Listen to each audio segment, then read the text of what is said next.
டிவிக்கே அங்க கத்துறது இங்க முடியல கேக்குதுங்க. அண்ணா தளபதி வந்துட்டு போயிட்டாரா? 4 மணிக்கு வருவாரா? தேங்க்ஸ். 4 மணிக்கு அண்ணன் வராறாங்க நம்ம மதுரைக்கு. 4 மணி போல இந்த வில்லாப்புரம் சைடு நம்ம இருந்தோம்னு வச்சுக்கோங்களேன். இங்க இருந்து பாத்தீங்கன்னா ஒரே ரோடு தான் ஏர்போர்ட்டுக்கு. 7வது ஆர்டருங்க.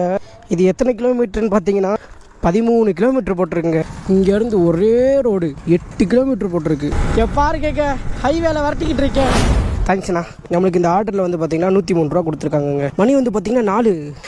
கரெக்டாக இங்கேருந்து பார்த்தீங்கன்னா ஏர்போர்ட்டு கிட்டக்க தாங்க. அப்படியே போகிற வழியா நம்ம அண்ணாவை பார்க்க முடிஞ்சா அப்படியே பார்த்துட்டு போயிடுவோங்க. இங்கேருந்து பார்த்தீங்கன்னா ஏர்போர்ட் வந்து 2 கிலோமீட்டர் தூரத்துலாங்க இருக்குது. இதாக இருக்குது பாருங்க, இதாங்க ஏர்போர்ட்டு. இதுதானே, இதாக தான் இருக்கும். நம்ம வேறு இந்த ஜொமேட்டோ அட்ரஸ்லாம் போட்டிருக்கோம். நம்மளை இந்த ஏர்போர்ட்டுக்குள்ளே விடுவாங்களான்னு தெரியலையே. அங்கே பாருங்க, இங்கேயே நம்ம போலீஸ் அண்ணாங்களாம் நிற்கிறாங்க. கிட்ட தான் வருவாங்களோ. நமக்கு எதுக்கு ரொம்ப கூட்டத்துக்குள்ள போய் சிக்கிட்டு போகும்போது அப்படியே பார்த்துருவோம். கரெக்டாக இப்போ டைம் பார்த்தீங்கன்னா 4:05 ஆச்சுங்க. இங்கிட்ட வருவார்ல. தூரத்தில் தெரியுறாரு ப்ரோ. ஐயோ நெஞ்சு படப்படுன்றது. தலைவா